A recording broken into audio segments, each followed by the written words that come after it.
आज हम लोग पढ़ेंगे अगला पाठ चिड़िया की बच्ची पाठ 9। तो आइए हम लोग पाठ को देखते हैं। पहला पेज। माधव दास ने अपनी संगमरमर की नई कोठी बनवाई है। उसके सामने बहुत सुहावना बगीचा भी लगवाया है। उनको कला से बहुत प्रेम है। धन की कमी नहीं है और कोई भी व्यसन छू नहीं गया है। व्यसन यानी बुराई, कोई भी बुराई उनको छू नहीं गई है। सुंदर अभिरुचि के आदमी थे, यानी उनका जो उनकी रुचि थी वो सौंदर्य में थी, इसलिए संगमरमर की कोठी बनवाई थी, इसलिए सुहाना बगीचा भी लगवाया था। फूल पौधे रकाबियों से हौजों में लगे फव्वारों में उछलता हुआ पानी उन्हें बहुत अच्छा लगता था, यानी सजावट के शौकीन थे। समय भी उनके पास काफ़ी है, क्योंकि अकेले हैं, भी हम लोग आगे देखेंगे, इसलिए समय ही समय है। शाम को जब दिन की गर्मी ढल जाती है और आसमान कई रंग का हो जाता है, तब कोठी के बाहर चबूतरे पर तख्त डलवाकर मसनद के सहारे वह गलीचे पर बैठते और प्रकृति की छटा निहारते हैं।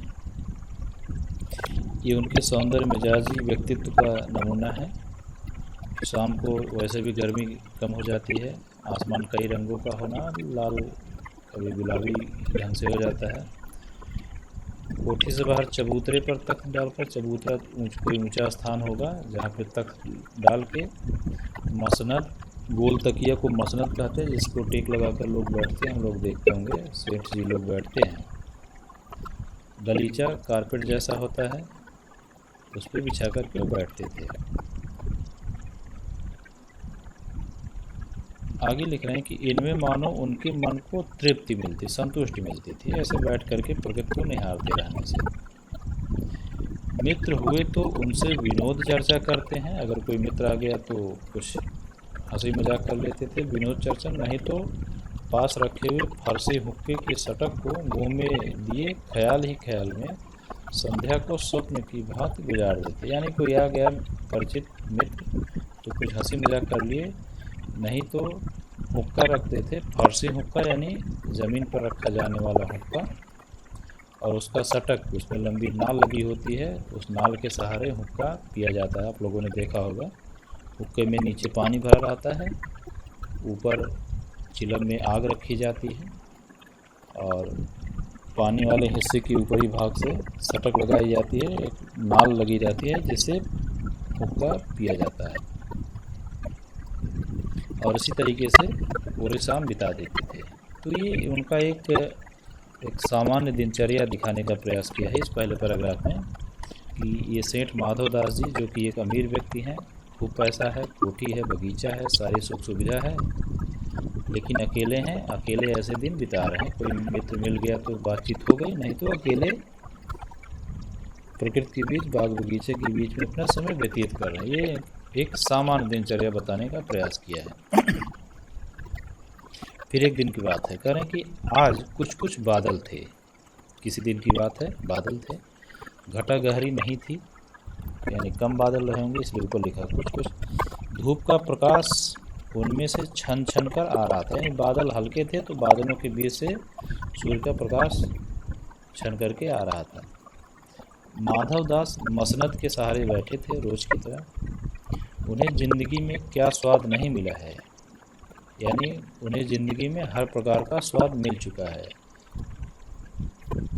पर जी भरकर भी कुछ खाली सा रहता है। हर प्रकार का स्वाद मिलने से मतलब हर प्रकार का अनुभव उन्होंने जीवन में प्राप्त किया है। स्वाद से मतलब यहाँ सिर्फ खाने पीने के स्वाद से नहीं है, बल्कि जीवन के अनुभवों से है। हर प्रकार के सुख दुख को उन्होंने भुगत लिया है, महसूस कर लिया है। दुख तो नहीं ज़्यादा कहेंगे, सुख ही सुख ज़्यादा कहेंगे, क्योंकि अमीर व्यक्ति हैं, तो हर प्रकार की सुख सुविधा का उन्होंने लाभ उठाया है, हर सुख सुविधा को भोगा है, कहने का मतलब ये है। लेकिन कह रहे हैं पर जी भरकर भी कुछ खाली सा रहता है। सब सुख सुविधा का लाभ उठाया, लेकिन फिर भी कहीं कहीं खाली है, खालीपन है। क्योंकि अकेले हैं। फिर एक दिन की बात है, पेज नंबर 2 यहाँ से शुरू होता है। पाठ का पेज नंबर 2, पुस्तक में पेज नंबर 68 करें कि उस दिन संध्या समय उनके देखते देखते सामने की गुलाब की डाली पर एक चिड़िया आन बैठी यानी आकर के बैठी। किसी दिन की बात है। चिड़िया बहुत सुंदर थी, उसकी गर्दन लाल थी और गुलाबी होते होते किनारों पर जरा जरा नीली पड़ गई थी। तो ये एक प्रकार से हम कह सकते हैं लेखक का वस्तु वर्णन है, सौंदर्य वर्णन है कि किस तरीके से एक चिड़िया की सुंदरता का वर्णन लेखक कर रहे हैं। पंख ऊपर से चमकदार स्याह थे, चमकदार स्याह थोड़े गहरे रंग के, स्याह मतलब गहरा काला जैसा होगा कुछ गहरा। उसका नन्हा सा सिर तो बहुत प्यारा लगता था और शरीर पर चित्र विचित्र चित्रकारी थी। ये चिड़िया का हुलिया दिखाने का प्रयास किया। चिड़िया को मानो माधोदास की सत्ता का कुछ पता नहीं था और मानो तनिक देर का आराम भी उसे नहीं चाहिए था। यानी आकर के वो फूल की डाली पर बैठ गई, इधर उधर फुदक रही होगी, तो उसे किसी बात का डर नहीं लग रहा है। ये दिखाने का प्रयास कर रहे हैं कि ये माधवदास का पौधा है, माधवदास की ज़मीन है। तो जो यहाँ आता है माधवदास के नज़र में रहता है, माधवदास के प्रभाव में रहता है। लेकिन यहाँ पर वो चिड़िया इस तरीके से फुदक रही है मानो उसे कोई चिंता नहीं है, किसी का डर नहीं है, किसी से वो प्रभावित नहीं है, इसलिए लिखा है। और वो काफ़ी आराम से सलीके से तसल्ली से इधर उधर उड़ रही होगी, फुदक रही होगी। कभी पर हिलाती थी यानी पंख हिलाती थी, कभी फुदकती थी यानी उछल करके एक डाले से दूसरी डाले पर एक जगह दूसरी जगह पर जाना, उसको फुदकना कहते हैं। यानी खूब आराम से वो खेल रही है, उसे कोई भय, कोई चिंता, कोई डर नहीं है कि वो किसके यहाँ है, क्यों है। इस तरीके से हम देख रहे हैं कि चिड़िया वहाँ आराम से बैठी हुई है। वह खूब खुश मालूम होती थी, अपनी नन्ही सी चोंच से प्यारी प्यारी आवाज़ निकाल रही थी। तो ये उस चिड़िया के बारे में, उसके क्रियाकलाप के बारे में, उसकी हरकत के बारे में, उसके सौंदर्य के बारे में इस पैराग्राफ में लेखक ने बताया है कि क्या क्रियाकलाप वो आकर के कर रही है। आगे लिख रहे हैं अगले पैराग्राफ पे कि माधवदास को वह चिड़िया बड़ी मनमानी लगी, क्योंकि निश्चिंत होकर के निश्चल भाव से उड़ रही है। उसकी स्वच्छंदता बड़ी प्यारी जान पड़ती थी। स्वच्छंदता यानी स्वतंत्रता, बिना किसी बाधा के, बिना किसी बंधन के व्यवहार करना ही स्वच्छंदता की श्रेणी में आता है।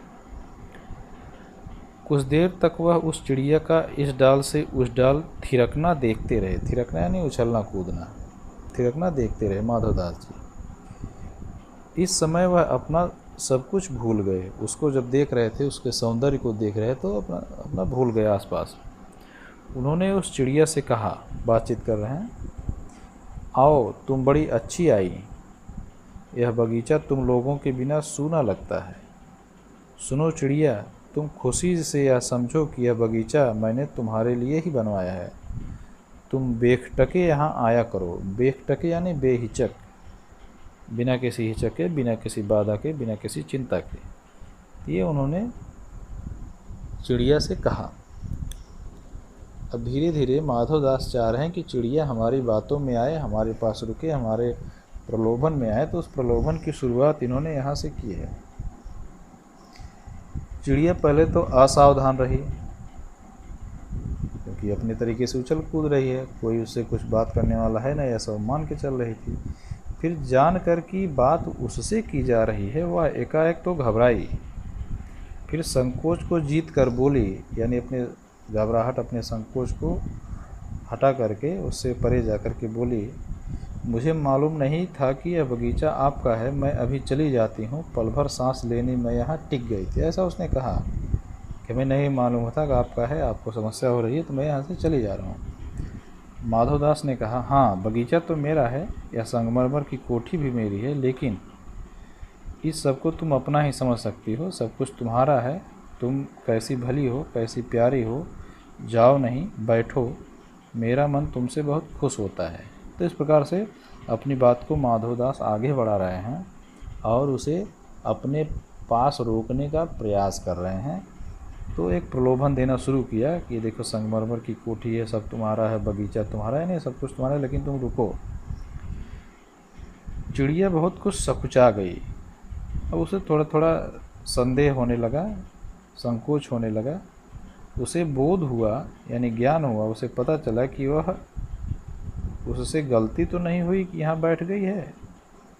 उसका थिरकना रुक गया, उछलना कूदना बंद कर दिया। भयभीत सी वह बोली, मैं थक कर यहाँ बैठ गई थी, मैं अभी चली जाऊँगी, बगीचा आपका है, मुझे माफ़ करें।